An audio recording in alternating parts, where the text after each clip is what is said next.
Olá, pessoal, tudo bem? Bem-vindos e bem-vindas à segunda videoaula do curso Bases Teóricas da Pesquisa sobre com os movimentos sociais de esporte. Esse vídeo esse curso ele está presente no âmbito da Reunião Nacional da Sociedade Brasileira de Progresso da Ciência. Estou aqui com a professora Celita Farel, que vai fazer a introdução de um vídeo que a gente vai apresentar, de um debate que foi realizado, né? E a temática da aula de hoje é a pesquisa em educação física, esporte e lazer em áreas de reforma agrária e o método materialista histórico dialético. Muito bem, bem-vindos, bem-vindas. Hoje nós vamos, em primeiro lugar, apresentar elementos sobre a pesquisa na educação física. Em segundo lugar, elementos sobre o método. Em terceiro lugar, nós vamos introduzir vídeos que possibilitam ampliar a nossa referência sobre bases teóricas da educação física. Se nós nos reportarmos aos balanços realizados sobre a pesquisa na educação física, esporte e lazer, nós temos um marco inicial de referência desses estudos no nosso país, que é a tese de doutorado do professor Silvio Gamboa e da Rossana Valéria de Souza e Silva, que são os primeiros a partir de uma matriz analítica, questionar a produção do conhecimento. E essa matriz analítica, ela leva em consideração o que a humanidade já construiu em termos de epistemologia, ou seja, de paradigmas para produzir conhecimento científico. E os dois fazem uma excelente crítica ao que veio sendo produzido, que ainda é atual no que diz respeito ao método de investigação. E eles constataram que o materialismo histórico dialético, enquanto uma referência teórica para as investigações, é minoria da produção acadêmica. É minoria. Justo o método que mais nos arma, que mais nos dá elementos para compreender, entender, avaliar, agir na realidade para transformá-lo, é o método que menos se ensina nas universidades, é o método que menos se usa nas investigações, mas é o método que os movimentos de luta social no campo, nas águas, nas florestas exigem. Hoje, nós vamos destacar como base teórica, como base metodológica, o materialismo histórico dialético. Então, por que se denomina esse método de materialista, histórico e dialético? Porque isso não nasce hoje, nem nasce no nosso século. Isso vem dos primórdios da tentativa da humanidade de explicar a realidade concreta. E nós vamos encontrar a dialética numa dada perspectiva de formulação desde os pré-socráticos, aonde se colocava as teses, se questionavam as teses, se elaboravam novas sínteses, fazendo esse confronto para a superação. acontece com o desenvolvimento histórico da ciência. Nós vamos encontrar a superação de formas de produzir esse conhecimento. E nós vamos passar desde o idealismo até o materialismo. O idealismo se baseando nas ideias para formular explicações. O materialismo se baseando na realidade concreta para formular explicações. E vamos passar por modos de produção que foram viabilizando o detalhamento desses métodos. E vamos encontrar, portanto, na Idade Média, um esforço enorme para superar os dogmas religiosos e fazer avançar uma compreensão da realidade que não tivesse baseada em dogmas.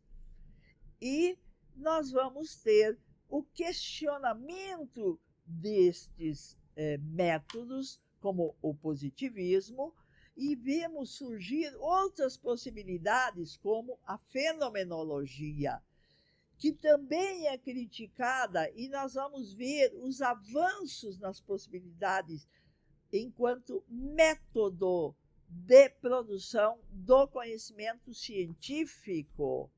E vamos, portanto, com as contribuições de Marx, de Engels, de Lenin, de Rosa de Luxemburgo, de Trotsky, de Lukács, de Mésaros e assim por diante. Já são 4 gerações que trazem contribuições para fazer avançar o materialismo histórico dialético, que permitiu que no campo da educação física, por exemplo, nós vamos ver hoje, encontrássemos bases teóricas para justificar por que a cultura corporal tem que ser um conhecimento sistematizado e tratado desde a mais tenra idade, nas creches, na educação infantil.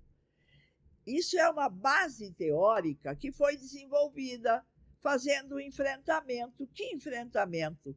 Qual é o objeto de estudo da educação física? E nós vamos ver muitas formulações de base idealista e de base materialista, muitas formulações de base positivista, de base fenomenológica, de base pós-moderna e de base materialista histórico-dialética. Então, agora, temos que compreender o que é o materialismo histórico-dialético enquanto uma epistemologia, que tem na filosofia marxista a sua base, que tem no projeto histórico socialista rumo à construção da sociedade comunista a sua base, que tem na teoria histórico-cultural que explica o que é o ser humano a sua base teórica, que tem na pedagogia histórico-crítica a sua base, mas que tem também, com base no marxismo, formulações de teorias pedagógicas que se desenvolveram no nosso país, como é a pedagogia do movimento, como é a educação popular, como é a pedagogia da alternância, e assim por diante. Nós temos, como bem nos demonstrou o professor Saviani, teorias no campo da pedagogia, as não críticas, as críticas reprodutivistas e as histórico-críticas. Então, é extremamente importante a gente compreender. Tem uma base teórica e nós vamos mostrar e recomendar vídeos. O vídeo que nós vamos ver hoje é um vídeo que trata sobre a cultura corporal e o processo de humanização. Nós não defendemos a cultura corporal para ter lucros, com o que se desdobra da prática da cultura corporal, que vão desde recomendações nutricionais, a vestimentas, etc., que gera lucro para o capital. Nós defendemos um objeto para a educação física, para a humanização. E é esse debate que nós vamos ver no vídeo de hoje, travado com o professor Davi Romão Teixeira e a professora Joelma de Oliveira Albuquerque. Portanto, materialismo histórico, dialético, implica num projeto histórico, implica numa filosofia, implica numa teoria. E se nós quisermos ver mais hoje detalhes sobre o que é o método e suas implicações didáticas, nós temos o livro que foi elaborado pela Lígia Martins, pelo professor Lavoura e a Ana Carolina Galvão, que fala justo sobre essa base teórica que orienta o quê? A didática. E essa formulação diz, portanto, sobre as categorias, conceitos, categorias e leis que regem o pensamento, o ato de conhecer. Ninguém conhece sem dominar símbolos, sem dominar conceitos, sem dominar categorias, sem dominar as leis do pensamento dialético. E é esta formação que é imprescindível para a gente alterar com radicalidade as bases teóricas do trabalho de investigação com os movimentos sociais. Com os movimentos sociais não cabe o positivismo. Com os movimentos sociais não cabe a fenomenologia. Com os movimentos sociais, para uma praxis revolucionária, cabe o materialismo histórico dialético, que tem conceitos, que tem categorias e que tem leis, e que precisam ser conhecidas. E eu vou passar agora para o nosso querido Tato, para ele fazer as recomendações de assistir vídeos, de leituras que permitem aprofundar o que colocamos aqui sinteticamente. Então, além da indicação da leitura para o vídeo já colocado, também recomendo como o entendimento da educação física que a gente está se baseando no coletivo de autores, que temos aqui a Celi como uma das autoras, Metodologia do Ensino da Educação Física, fundamental. E como sugestão para a gente aprofundar as discussões e a reflexão das discussões postas no vídeo, a gente indica a Dialética Materialista, Categorias e Leis da Dialética, do Alexandre Sheptulin, também o livro Dialética do Concreto, do Karel Kozik, um clássico. E, por fim, mas não menos importante, um livro da expressão popular Pequeno, do José Paulo Neto, Introdução ao Estudo do Método de Marx. Esse livro ele vem com um presente para vocês, com 2 links, parte 1 e parte 2, de um curso que o próprio José Paulo Neto fez na Universidade de Brasília em 2016, com esse mesmo nome, Introdução ao Estudo do Método de Marx. O link vai estar aí para vocês poderem assistir e compreender melhor, inclusive, o conteúdo do livro. E dessa maneira a gente termina o nosso segundo dia e espero que a gente possa agora, já nas próximas 2 aulas, trazer todos esses elementos das bases teóricas para a gente pensar a realidade concreta, né, que vamos estar desenvolvendo aí, trazendo trechos e momentos de reflexões que aconteceram na primeira reunião e segunda reunião nacional de esporte e lazer nas áreas de reforma agrária, que aconteceu em 2023 e 2024 na Universidade de Brasília. Muito grato e até mais. Então, até mais, ressaltando, nós temos que enfrentar a crítica que é feita a quem se baseia no marxismo. Nós temos que ser radicais nos estudos do que é o capital, do que é o capitalismo. Nós temos que ser radicais nos estudos sobre o que é o Estado burguês. Nós temos que ser radicais no estudo da subsunção do trabalho ao capital. Nós temos que ser radicais nos estudos sobre a luta de classes, porque isso são categorias da realidade concreta, que é uma exigência nos estudos a partir do materialismo histórico dialético. Vamos aos estudos.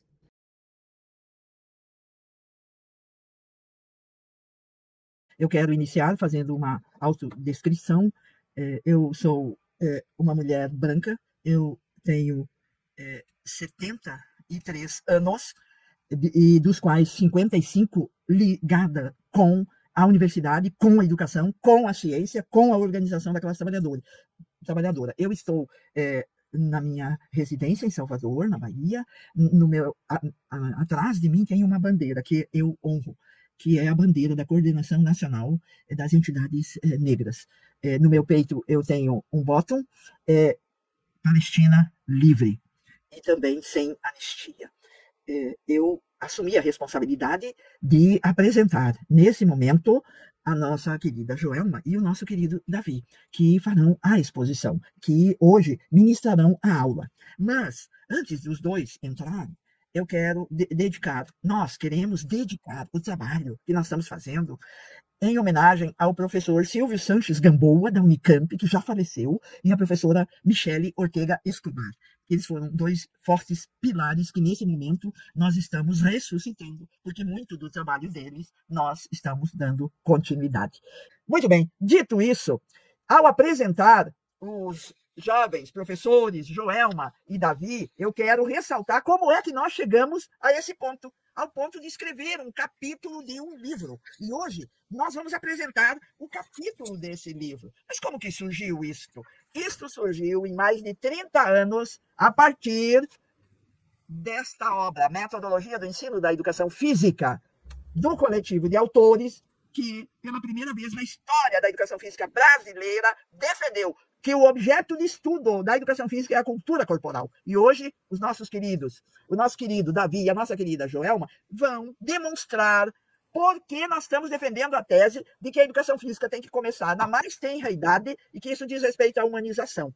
E, portanto, nós vamos escutar dos nossos queridos, da nossa querida Joelma e do nosso querido Davi, que contribuições são essas da cultura corporal para humanizar o ser humano. E se negarmos esse conhecimento, nós nos desumanizamos. E eu imediatamente passo a palavra, portanto, à nossa querida Joelma, que é a primeira a falar. Joelma, minha querida, a palavra está com você. Obrigada, Celi. É uma honra ser apresentada por você. Agradeço a você pelo convite, né, para estar compondo esse trio aqui e escrever esse capítulo de livro. Eu sou professora Joelma, como já fui apresentada, da Universidade Federal de Alagoas do campus de Arapiraca. Sou uma mulher mestiça, né, lida como branca, na maioria das vezes, cabelos pretos, estou usando um óculos com armação vermelha e estou vestida numa camiseta azul do PIBID aqui de Arapiraca. Tem um fundo branco bem claro atrás de mim. Essa exposição diz respeito a esse texto do livro que o professor Márcio, inclusive, mostrou, né, apresentou a capa, que ainda vai ser lançado. E tem por título o ensino da cultura corporal na educação infantil, uma necessidade para a humanização, né? Nós somos os três autores desse texto, o professor Celi e o professor Davi. Pode passar, Márcio. A exposição, né, ela está estruturada tomando como base a lógica do próprio texto. Então, quem for acessar, né, já fica aí convite para, né, acessar esse conteúdo através do livro, quando ele for lançado.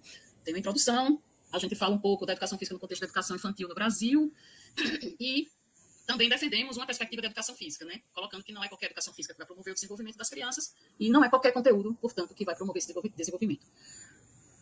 E apresentamos orientações teórico-metodológicas para o ensino da cultura corporal na pré-escola. Pode passar, Márcio.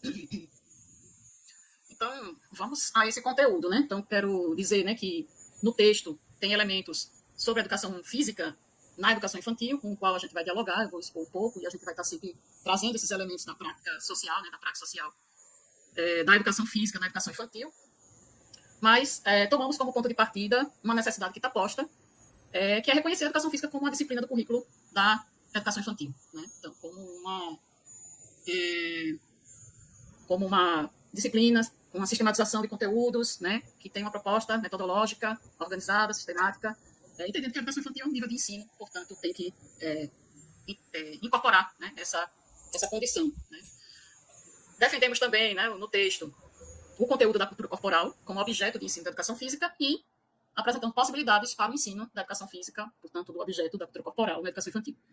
E para isso, nós recuperamos e defendemos, nós desenvolvemos, a professora Silvia anunciou, durante, aí, né, a partir do lançamento da obra de referência, a Jéssica, que é a metodologia da educação física, produzida por um coletivo de autores e publicada inicialmente em 1992, de lá até aqui, muitos mestres, doutores, muitos pesquisadores, professores que estão na educação básica, vêm desenvolvendo essa perspectiva crítico-superadora da educação física, perspectiva teórica crítico-superadora da educação física. Então, partindo dessa perspectiva que nós vamos, dessas contribuições, do grau atual de desenvolvimento dessa teoria explicativa sobre o que é educação física, qual o seu conteúdo e como devemos ensiná-la na escola, é que nós tomamos como ponto de partida para fazer esse debate sobre a educação infantil. Pode passar, Márcio.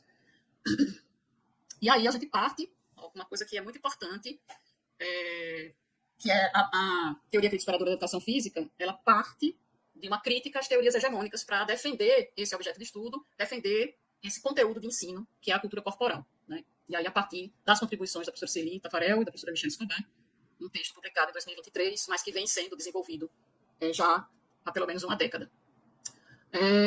Nós criticamos, né, portanto, as pedagogias do corpo, que vão reforçar esse dualismo corpo e mente, que a gente sabe de onde vem essa separação corpo e mente, né, a divisão social do trabalho, a exploração de uma classe sobre a outra, né, a substituição de uma classe sobre a outra, que vai justificar essa separação corpo e mente, essa exploração, né, entre os que pensam e os que fazem, e aí se expressa dentro da educação física, muito comumente, né, o objeto de estudo e de ensino da educação física ser o movimento humano, as habilidades motoras, ou a aptidão física. Né, e aí a gente parte da crítica a essas perspectivas que lidam com o ser humano, eu vou falar disso um pouco mais adiante, a partir principalmente do seu aspecto biológico, e a gente já está em outro grau de desenvolvimento humano, não mais determinado pelas leis biológicas, mas pelas leis sociohistóricas, né, e a partir das contribuições do Leontiev, que são contribuições que foram incorporadas a essa obra de referência, que é a metodologia do ensino da educação física, em 1992, né, e que, portanto, criticamos essas proposições, a partir também, né, das apropriações subjetivistas, idealistas, né, de que o ser humano é um corpo, que é individual, né, que não tem uma determinação histórica sobre o ser humano, né, mas que como se fosse individual, que é abstraído das relações sociais que se estabelecem. Né. Pode passar, Márcio, por favor.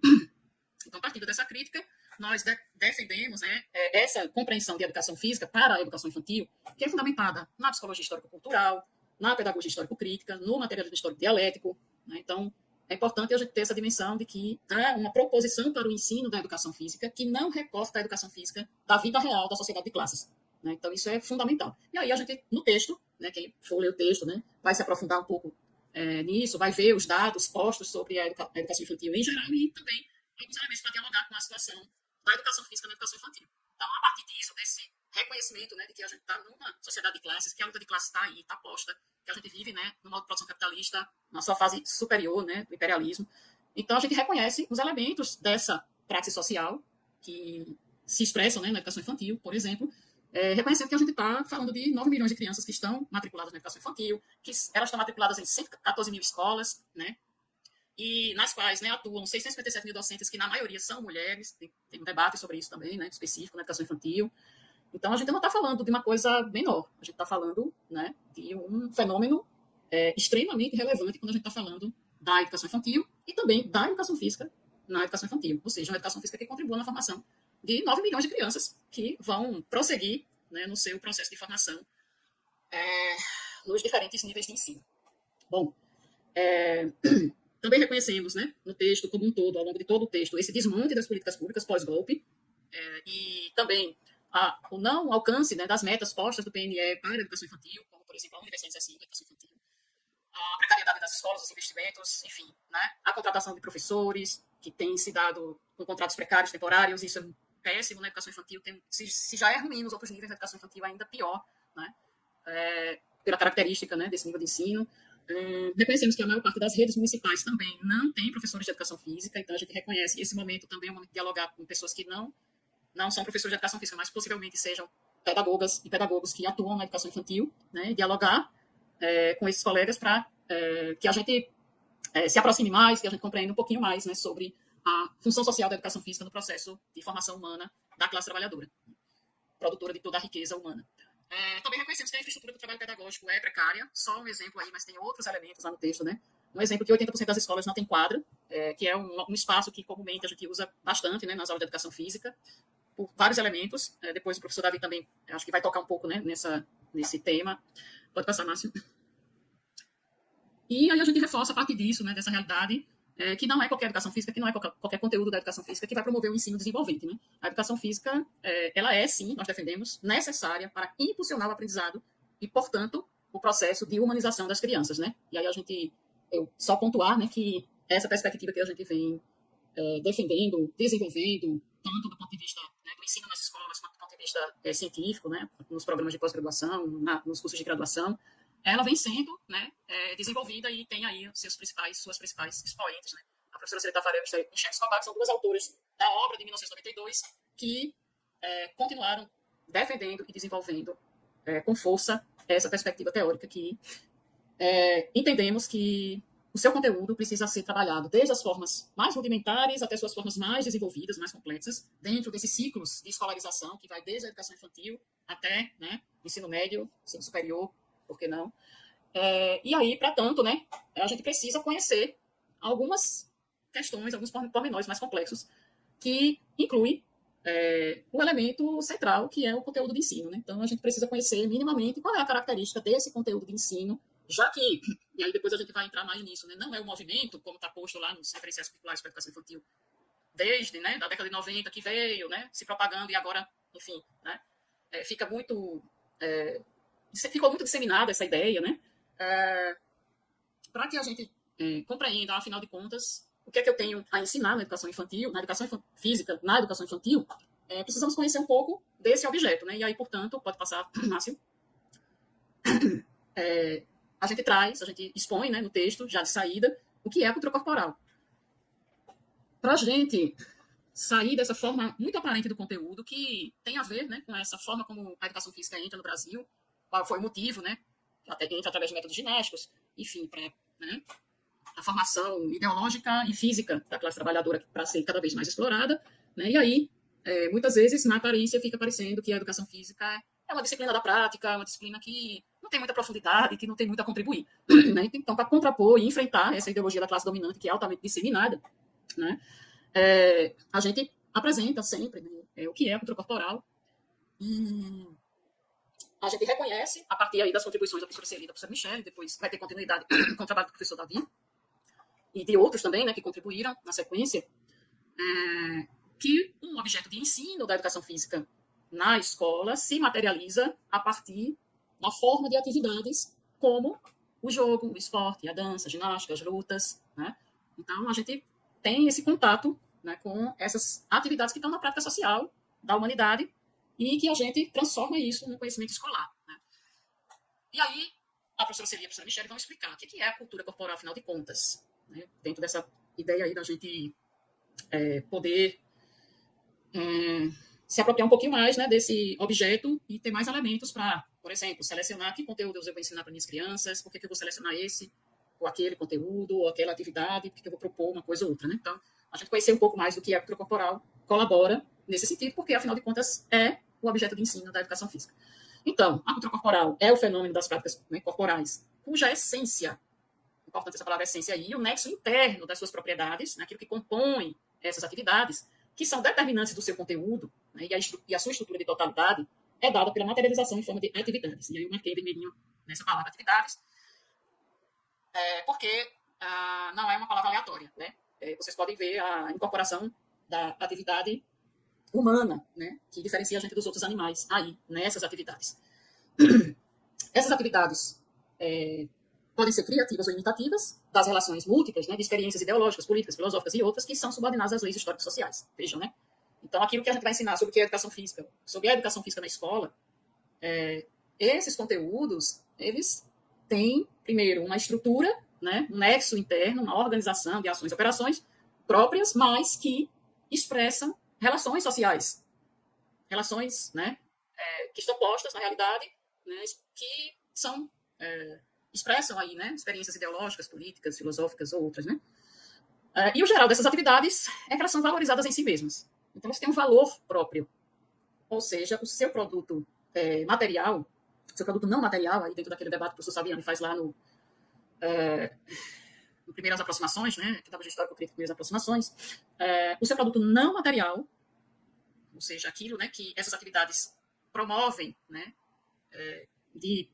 encarnam, né, de subjetividade, né, de elementos, né, subjetivos, né, através das atividades, é inseparável do ato de produção e recebe do ser humano o seu valor, um valor de uso, né, particular, por atender os seus sentidos lúdicos, estéticos, artísticos, competitivos, agonísticos, relacionados à sua realidade e às suas motivações. Então, né, não querendo parecer que é algo muito complicado e muito difícil, né, mas dizer que quando a gente olha para o jogo, para o esporte, para a dança, para a ginástica, de lutas, a gente pode sair dessa aparência fenomênica, diz que salta aos olhos, né? Eu passo numa praça, tem jovens jogando futebol numa quadra, né? Eu já sei dizer a palavra, inclusive, que significa aquela atividade que está acontecendo ali, que é o futebol, né? E sair dessa aparência e poder entrar na própria estrutura dessa atividade, nas motivações, pode passar, Márcio. Nas motivações, né? Que esse conjunto de atividades, né, que essas atividades encerram, né, expressam e atendem, né, determinadas necessidades humanas. Então, a cultura corporal são essas atividades que surgem, né, historicamente, a partir das relações sociais de trabalho, se efetivam por meio de ações e operações, que é aquilo que muitas vezes a gente vê, né, mas essas ações e operações encadeadas, né, na forma, em um modelo de atividade, elas não são aleatórias. Né? É isso que a gente quer dizer com essa reflexão, né, que não são meros movimentos, não são meras emanações biológicas do ser humano, ao contrário, é uma produção humana consciente para atender determinadas necessidades que vão se expressar na forma de motivos dessa atividade, né, e aí que vai aparecer, né, a partir dessa composição de ações e operações que expressam essas necessidades humanas postas, que aparecem para a gente como jogos, esportes, danças, lutas, né, e aí é fundamental a gente pensar nessas atividades, o que é que elas podem contribuir para as nossas crianças, para o desenvolvimento das nossas crianças. Ora, quem criou, por que criou, onde criou, com quais motivos, eu preciso, como é a função do trabalho educativo, produzir a humanidade cada criança dessas e, para tanto, buscar quais são as atividades clássicas da cultura corporal que vão proporcionar o acesso a essa humanidade que foi produzida, né, por meio dessas atividades particulares da cultura corporal. Pode passar, Márcio. São atividades conscientes, né, isso é uma característica muito importante das atividades, né, da cultura corporal, são ações e operações, né, são um conjunto de ações e operações que se expressam na forma de uma atividade, a partir de modelos socialmente postos, mas são conscientes, orientados por motivos sociais, né, que são motivos advindos da competição, exercitação, agonismo, que, num determinado momento, estava ligado às atividades de trabalho, mas que depois ganhou motivos próprios, né, e que aí vai se transformando a partir desses motivos iniciais para atender às necessidades de primeira ordem, né, as necessidades humanas de primeira ordem, né, sobreviver em última instância, e aí vira uma necessidade de segunda ordem, necessidade subjetiva, e a gente vai se relacionando com essas necessidades, né, a competição, a exercitação, o agonismo, sublimação, lúdico, estético, rítmico, enfim, a gente vai se relacionando, né? E é essa riqueza, acho que é isso que a gente quer passar, né? Um pouco da riqueza desse objeto para a formação humana, né? São elementos próprios que só a educação física, enfim, com esse objeto, tem a possibilidade de desenvolver, ao ser apropriada pelas crianças, desenvolver e impulsionar aspectos, né, que essas atividades encarnam, né, em si. E aí, então, o ensino escolar dessas atividades passa pela apropriação desses fundamentos dessas atividades, né? Técnico objetal, axiológico e normativo judicativo. Isso também está lá no trabalho do professor Davi, né? E também já tinha sido exposto, né, na obra de referência, em 1992, né? E a gente vem atualizando isso. E para dizer que da importância do conteúdo da educação física para a educação infantil, pode passar, por favor, e que essas atividades, eu coloquei essa imagem aí, pensei muito se ia colocar, se não ia, mas eu decidi colocar para fechar, né, essa primeira aproximação a esse conceito de cultura corporal, para a gente compreender um pouco, é que essas atividades de jogar, lutar, né, se exercitar, dançar, etc., ao mesmo tempo que a gente, né, quando desenvolve essas atividades, está ocorrendo um trânsito, né, entre os seus resultados objetivos. Vamos lá, né, eu estou jogando basquete, tenho resultados objetivos ali, eu consigo jogar, passar a bola, consigo lançar no cesto, na cesta e tudo mais, mas, ao mesmo tempo, essa atividade está construindo, quando ela é uma atividade pensada intencionalmente pela professora e pelo professor para o ensino de educação física na escola, ela está contribuindo para a formação de uma imagem subjetiva da realidade, né? E aí, quanto mais rico esses elementos dessas atividades que o professor selecionar, delimitar, né, elaborar e proporcionar para as nossas crianças, essa imagem subjetiva vai, ao longo do processo de escolarização, se complexificando, se enriquecendo, se ampliando, né, e aí a gente vai cada vez mais se humanizando. Então, era um pouco essa imagem aí. Pode passar, Márcio. Portanto, né, para fechar, né, as contribuições de Nascimento aí, portanto, chama a atenção desse desafio da gente não confundir a aparência fenomênica dos objetos, do objeto de ensino, né, da cultura corporal, e a gente entrar na essência, ou seja, naquilo que realmente é o conteúdo, né, enfim, essa estrutura, né, da atividade, os elementos constitutivos dessas atividades da cultura corporal, esses elementos que se mantiveram ao longo do tempo, que a gente compreende como clássico, né, a partir daí também de Saviani, que se manteve ao longo do tempo, né, para a gente, de fato, conhecer e compreender esses conteúdos, né, esses temas, esses objetos de ensino da cultura corporal. E aí, a gente, para isso, né, recupera a ontologia do ser social, está lá no texto, porque a gente reconhece, né, que os traços essenciais, né, dessas atividades da cultura corporal, eles sofrem as determinações da ordem social, né, que a gente vive, e que a gente consegue, por meio da análise histórica, compreender essas suas transformações e continuidades ao longo da sua existência, que vai nos ajudar a sair, né, dessa aparência fenomênica, que muitas vezes a gente, né, se depara com ela. É um esforço, né, para a gente se debruçar sobre isso, mas é necessário, é urgente que a gente saia dessa aparência da ação humana, que é o movimento, já que a ação humana, nós diferimos, para passar a massa dos outros animais, é exatamente pela nossa capacidade de nos relacionar com a natureza de forma consciente, planejada, para produzir de forma consciente os bens necessários à nossa existência, sejam eles bens materiais ou imateriais, né, objetivos ou subjetivos, as atender às necessidades de segunda ordem e primeira ordem, né, e aí a educação física e a cultura corporal não fica fora disso. Né, e aí a gente ressalta e reforça, né, esse compromisso da gente confrontar, né, com essa ideia de que o eixo de ensino da educação física e da educação infantil é o movimento humano. Né? Então, o movimento humano não justifica, né, a nossa existência num processo educacional, né, a existência da educação física num projeto de ensino da classe trabalhadora. E a gente quer superar isso. O movimento humano é base e é justificativa, né, por exemplo, para a formação da classe trabalhadora, né, e da exploração da classe trabalhadora cada vez mais, e aí os treinamentos da vida, a treinar o corpo que vai suportar cada vez mais extenuantes jornadas de trabalho, né? Então entra na ditadura militar e tantos outros momentos, né, de opressão da classe trabalhadora. São essas concepções que reduzem a gente ao nível ontológico, à esfera ontológica biológica, e aí se expressa sob a forma de meros, né, movimentos, porque os animais que não são da nossa espécie, né, também se movimentam, né?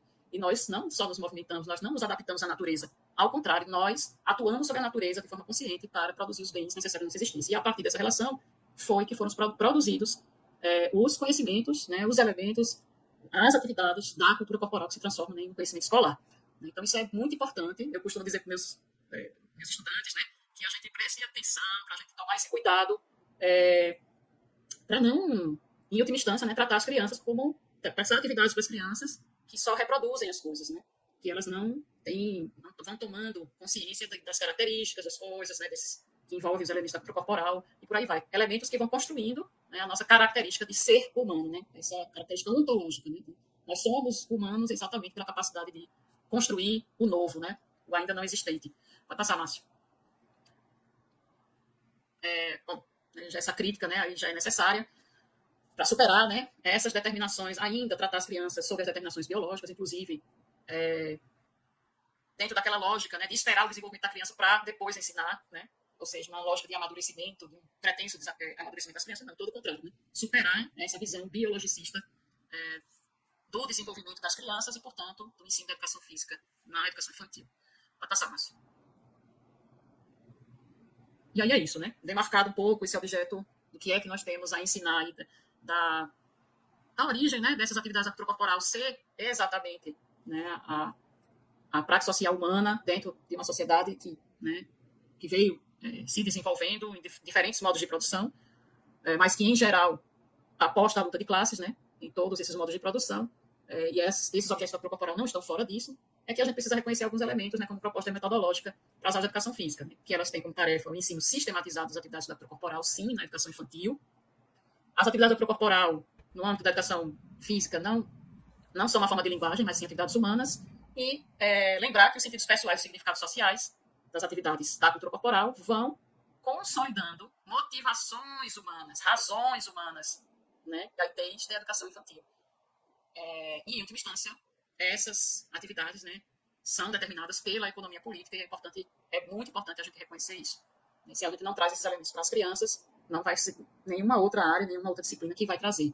Né? Ainda que por aproximações, e aí dentro do reconhecimento de como se dá o desenvolvimento das crianças na educação infantil, né, no primeiro ano de vida, depois com a atividade principal da objetal manipulatória e depois a partir do jogo protagonizado. Né? Mesmo que a gente reconheça as aproximações a partir dessas atividades, mas ainda assim existem possibilidades da gente, existe a necessidade e as possibilidades da gente se aproximar dessa maneira, né? Reconhecendo os objetos da cultura corporal, os objetos de ensino como situados na sociedade de classes e, portanto, determinados pela economia política. Muito bem. E aí eu passo a palavra para o meu querido colega Davi, que vai aí adentrar essa parte metodológica, né, do ensino da educação física e da educação infantil. Um abraço, Davi. Boa noite. Todos e todas estão me escutando bem? Eu vou começar me apresentando, fazer minha descrição, né, para facilitar os que estão acompanhando. Eu sou um homem negro, de 43 anos. Estou vestindo uma camisa escura, azul marinho, e estou com um fundo branco atrás. E uso óculos. Queria agradecer a Joelma, né? Dizer a vocês assim, o esforço que a Joelma fez nesse curto tempo de tratar uma situação fundamental para o que a gente está discutindo dessa experiência de educação física, mas que é muito espinhoso no sentido que requer muitos detalhes. Então, o esforço de Joelma precisa ser parabenizado. Mas também sem esse preâmbulo importante que Joelma faz, a gente não consegue observar qual é a diferença do que a gente está propondo para a educação física. Principalmente quando a gente está dialogando com professores e professoras que também não são da área e que são fundamentais nessa tarefa. Né? É fundamental a gente avançar no diálogo com as professoras, em especial, da educação infantil, que são responsáveis por coordenar todo esse processo formativo das crianças e que, por vezes, se encontram em desespero quando precisam tratar, por exemplo, de conteúdos que, inclusive, elas não tiveram na formação. Tiveram de forma fragmentada e prejudicada como estudantes da educação básica e que a maioria dos centros de formação de professores do Brasil, e eu estou falando da formação de pedagogos e pedagogas em especial, não aborda essa discussão de forma satisfatória. E aí, quando nossas colegas e colegas chegam na escola para trabalhar com a educação infantil, no máximo reproduzem, né, experiências próprias ou alguns materiais que, na verdade, estão muito longe de atender a tarefa educacional que a educação física tem na formação. Então, essa é a nossa contribuição, além de pensar a especificidade da educação física, é uma forma de pensar como a gente avança de forma de conjunto com a educação infantil. Queria também já agradecer também ao professor Márcio, que tem nos ajudado, fundamental nessa dinâmica aqui do curso. Márcio, você pode apresentar o slide para mim? Obrigado, querido. Então, eu vou ficar com essa parte que a gente está chamando de orientação histórico-metodológica para o ensino da cultura corporal na pré-escola. E por quê? A gente fez um recorte da pré-escola. É preciso dizer, reforçar, esse trabalho é resultado de muitos anos de experiência, né? Em especial relacionado à minha experiência, ela vai ser uma parte dedicada do meu doutorado, em 2018, né, quando eu apresento, mas que também carrega um contributo histórico, né, em especial do Grupo Lepel, e também de outros pesquisadores e pesquisadoras. E que, na minha experiência, enquanto professor do curso de Educação Física na Universidade Federal do Recôncavo da Bahia, tem sido objeto de experimentos e de pesquisa na educação infantil, em especial numa unidade, numa creche. Então, a gente tem um trabalho desenvolvido desde 2018 e que a gente já traz alguns elementos para essa discussão de hoje.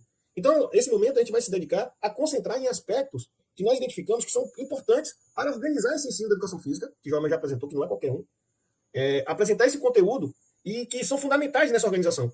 Da onde te extraiu esses elementos? Extraiu dos estudos, mas muito da nossa experiência, seja com as professoras, pedagogas, seja com os estudantes do próprio curso de Educação Física nas suas experiências de estágio. A dificuldade de ensinar aqueles que ainda não sabem ler e escrever, por exemplo. Ou quando a gente fala de educação infantil, nós atuamos com crianças a partir já dos 4 meses, que já estão no berçário. Como ensinar esse público? E a gente sabe o quanto é fundamental para ensinar a gente conhecer os pormenores de como esses seres, né, se desenvolvem, aquilo que a professora Lígia vai dizer, de relacionar com o destinatário do processo educativo. Então, nessa experiência que a gente vai apresentar hoje, a gente vai concentrar na pré-escola. E isso tem um encadeamento diferenciado, por exemplo, do período do berçário, que a gente não vai apresentar nesse primeiro momento. Pode passar, Márcio? Então, para fazer essa introdução, reforçando elementos que foi apontado por Joelma, é preciso destacar. A legislação brasileira só nega, não existe. Se vocês procurarem a palavra, peguem um documento em PDF e procurem educação física, vocês não irão encontrar. No máximo, se você colocar alguma dessas atividades da educação física, da cultura corporal, você pode encontrar, mas totalmente fora de uma conexão com essa área de conhecimento, que já tem um grande período de produção no Brasil. No último período, a BNCC não traz nada de novo a melhorar o processo, só reforçar com o campo de experiência, corpo, gestos e movimentos. O próprio título já aponta aquilo que Joelma já apontava, que é a crítica oriunda dessa proposição da metodologia crítico-esperadora da educação física. Então, ele só vem a reforçar. E isso, no fundo, repercute na vida real quando não possibilita muitas redes de fazerem concurso para professores e professoras. Justamente por não identificar nenhuma obrigatoriedade, embora a Constituição aponte que a educação física é um componente obrigatório da educação básica, mas muitas redes, por não identificar um componente ou um conteúdo importante no processo formativo, se exime de fazer a contratação ou o concurso público de professores e professores para tratar desse conteúdo. Uma outra questão que é muito presente na discussão geral da educação, e aí são ainda as influências do campo da biologia, da biologia biologicista, na verdade, que é entender que alguns conteúdos disso, das atividades que nós tratamos, ainda não são possíveis de trabalhar com as crianças da pré-escola e da creche, porque elas ainda não amadureceram o suficiente. Né? Aquela perspectiva muito ligada ao processo que primeiro a criança precisa desenvolver para depois ela aprender algo de novo. E aí, por exemplo, um conteúdo que é muito maltratado e sonegado é o esporte. Inclusive, dentro da própria educação física, a gente vai encontrar proposições que vão indicar que o esporte só deve ser tratado, inclusive na própria BNCC, no ensino fundamental. Então, o que para nós é muito estranho, vocês vão entender. Porque, no nosso entendimento, todos os conteúdos da cultura corporal podem ser tratados desde os primeiros momentos da escolarização. E aqui reforçar aquilo que também já foi apontado por Joelma. É preciso garantir, nessa perspectiva nossa, a compreensão da diferença entre movimento e ação, que Joelma se esforçou muito detalhando isso para entender. A expressão, o que nós vemos, é apenas uma dimensão daquela atividade humana. Uma pessoa que transforma para si a necessidade de vivenciar com regularidade uma dessas atividades da cultura corporal vai desenvolver um processo formativo de outra natureza, de outra qualidade. E é por isso que a nossa tarefa aqui é criar a necessidade das atividades da cultura corporal como uma necessidade de segunda ordem. E aí, nesse aspecto, eu queria destacar também nesse diálogo com o campo mais amplo da educação, é que as atividades da cultura corporal para a educação física o conteúdo da aula. Para as outras áreas pode ser até um meio, um recurso de ensino. Queria chamar a atenção nisso que é muito presente. Por exemplo, não é uma exclusividade da educação física trabalhar com essas atividades. As professoras trabalham com dança. As professoras pedagogas trabalham com jogos. Mas a diferença do que se espera e do que é organizado ao pensar em educação física é muito distinto. Por exemplo, ao trabalhar com o jogo da amarelinha, a professora pode estar usando para ensinar, por exemplo, uma ordem numérica, uma operação matemática ou o próprio alfabeto. E nesse sentido, o objetivo do jogo é ser um meio para que as crianças se apropriem desse conhecimento. Já no caso da educação física, ensinar a amarelinha é o nosso objetivo. As crianças conhecerem e dominarem formas diversas de jogar, de utilizar atividades lúdicas, é o objetivo da educação física. Então, percebam, é a mesma atividade, olhando de longe nós podemos dizer que são a mesma coisa. Mas não é. A intencionalidade educacional por trás, quando você provoca, ao pensar a educação física crítica superadora na educação infantil, os objetivos educacionais são distintos. Nós precisamos ensinar as mais variadas possibilidades de jogos para que as crianças, adultos, jovens e idosos, na sua vida, possam usufruir disso, incorporando a sua conduta e seu modo de vida. Pode passar, mas por favor? E é preciso dizer que isso que nós estamos apresentando está longe de ser consenso e está longe de ser hegemônico. A professora Celine mostra que desde são 35 anos, ou 33 anos nessa obra, e está longe ainda de ser hegemônico a proposição que nós estamos apresentando aqui. Inclusive mesmo no âmbito de estudiosos da pedagogia histórico-crítica. Joelma fez algumas observações que são importantes.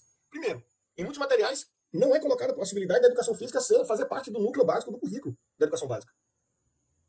E mesmo a professores de educação física, que também estudam e pesquisam nesse campo, também apontam outras perspectivas no campo do entendimento do qual é a tarefa e qual é o objeto de ensino da educação física.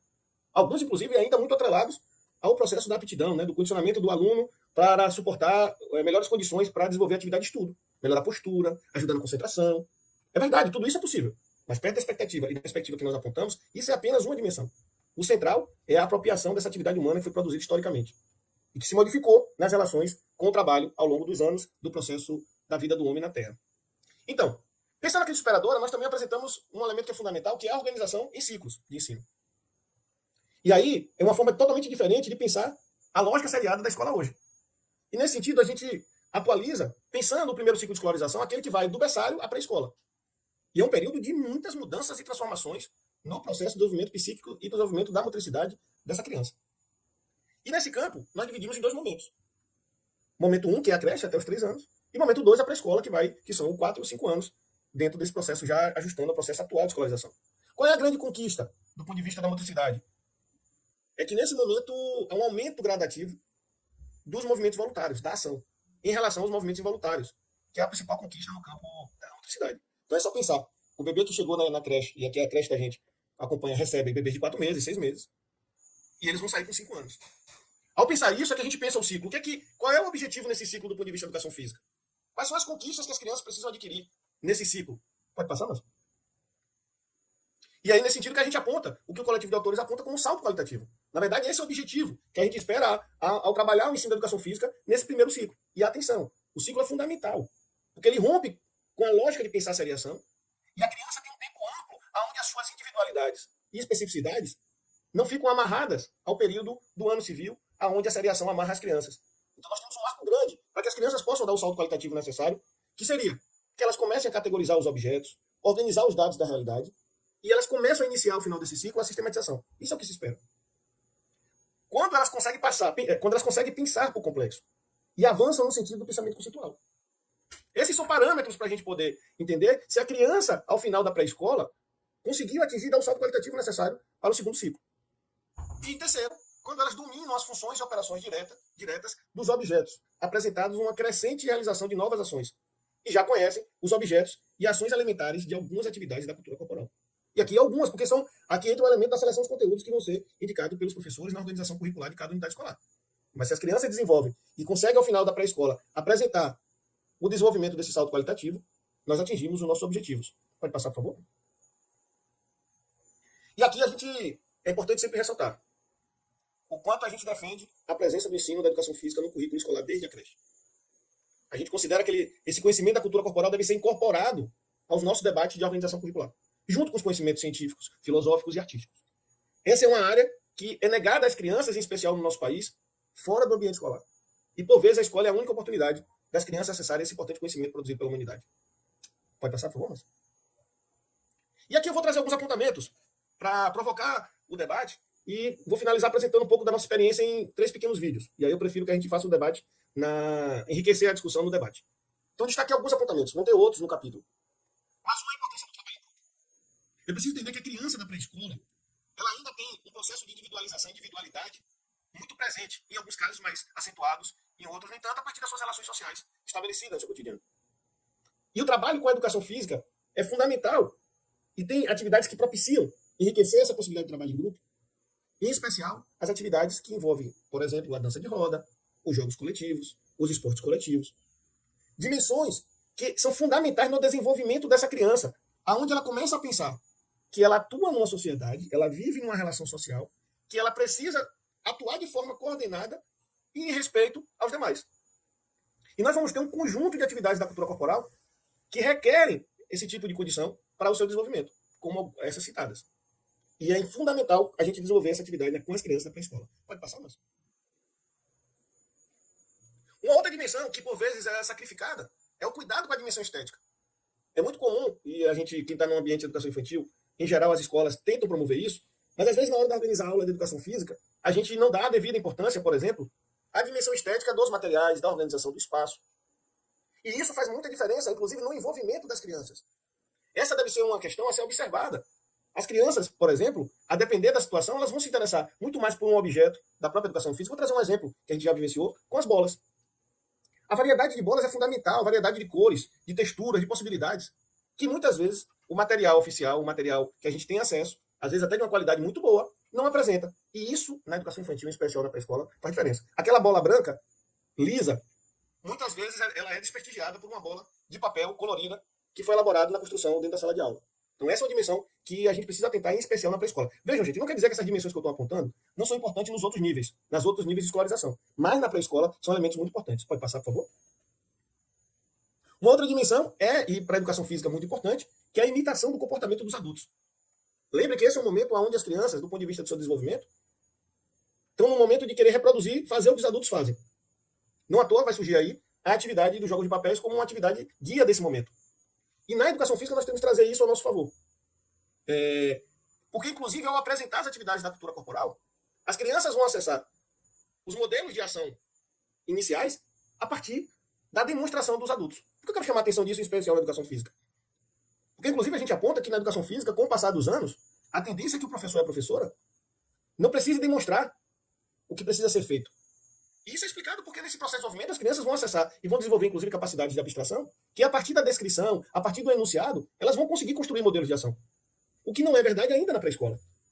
E por isso o processo do professor e da professora participar com eles, executar com eles a ação que está sendo projetada, a experiência que está sendo feita, para além das relações de afeto e emocional e de reconhecimento, que é fundamental nessa fase da vida, ele é um ponto, não apenas para ser reproduzido, mas para ser o ponto de apoio inicial para que elas possam desenvolver outros modelos de ação. Vou dar um exemplo. Uma atividade muito comum dos professores e professoras se frustrarem com a pré-escola são as atividades, por exemplo, de saltos da ginástica. A atividade de saltar da ginástica, ela parece simples para quem já faz, mas para quem ainda está nessa fase, se deslocar do chão, manter-se no ar e voltar com segurança, é muito difícil, principalmente a primeira etapa, que é deslocar-se do chão.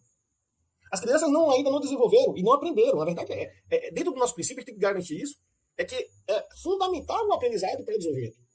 Se elas não aprenderam ainda uma forma, um modelo inicial de poder realizar aquela ação, elas vão ter mais dificuldades nesse processo de aprendizagem. Então, aqui, em especial da educação física, eu considero que essa dimensão é fundamental. Não que é para saltarem apenas como nós apresentamos, mas a partir de um primeiro modelo, nós estamos dando para essa criança um conjunto de informações que ela poderá desenvolver tantas outras ao longo do seu desenvolvimento e de sua vida escolar. Passar mais, por favor. E uma outra dimensão que é muito sacrificada na educação infantil, e já estou encaminhando para a gente ir para a discussão, são as motivações competitivas. Na escola há uma preocupação exacerbada em frear o processo de ações ou de ações competitivas, o que para a educação física é um elemento muito caro. A nossa avaliação não é que precisamos inibir, nós precisamos ensinar como se comportar nas competições. Porque senão, atividades fundamentais como o esporte, que tem a competição como seu núcleo, ficam prejudicadas de ser tratadas nessa fase da vida. E é uma dimensão importante para se apropriar da cultura corporal. Inclusive, é preciso deixar claro, pensando inclusive na educação pública. O importante é, a gente costuma ouvir, né, que o importante é competir. Não. O importante não é apenas competir. Porque para as crianças da escola pública esse discurso cola. Mas quando você vai ver os filhos da elite, o importante é ganhar. E no nosso caso, o importante é que as crianças aprendam as atividades para que elas possam fazer da melhor forma possível. E algumas vezes ela vai ganhar e algumas vezes ela vai perder. Essa tarefa somos nós que temos que ensinar. Inclusive no conflito com a própria ordem social, que aponta um outro caminho. Pode passar, por favor?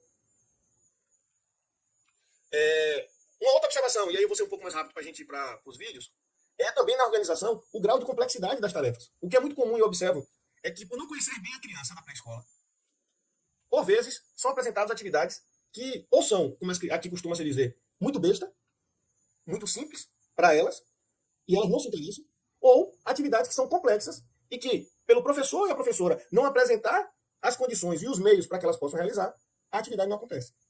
Então, compreender e conhecer a criança, conhecer o objeto de ensino que vai ser ensinado, a atividade da cultura corporal, é fundamental para a gente conseguir atender e organizar o conteúdo conforme o grau que as crianças são possíveis de realizar. Do contrário, a experiência é o seguinte: se você faz uma atividade dessa, onde as crianças não conseguem realizar, é muito difícil depois você conseguir, com outro exercício, com outra atividade ou outra aula, fazê-las retornar a essa atividade. Então, isso é um cuidado que a gente tem que ter. Pode passar? E eu quero concluir esse debate agora com outro aspecto que envolve toda a escola, que é a importância da linguagem oral e da fala em voz alta na escola.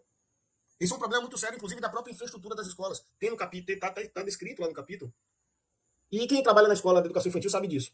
E aí, por vezes, o trabalhar com os conteúdos da atividade da cultura corporal perturba a estrutura de uma escola que não está preparada para ensinar crianças. É importante demarcar que no desenvolvimento da criança, no desenvolvimento do pensamento da criança, a fala é algo fundamental.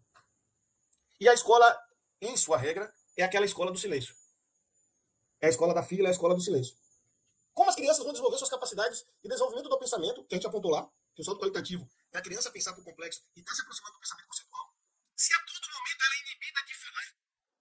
Como ela vai se desenvolver, como ela vai desenvolver o pensamento por conceitos, se ela, ao agir, ela não tem o tempo de organizar no pensamento o que ela acabou de executar, para fazer uma nova ação. E eu quero destacar isso porque essa é uma barreira que a escola tem colocado em muitas das nossas atividades.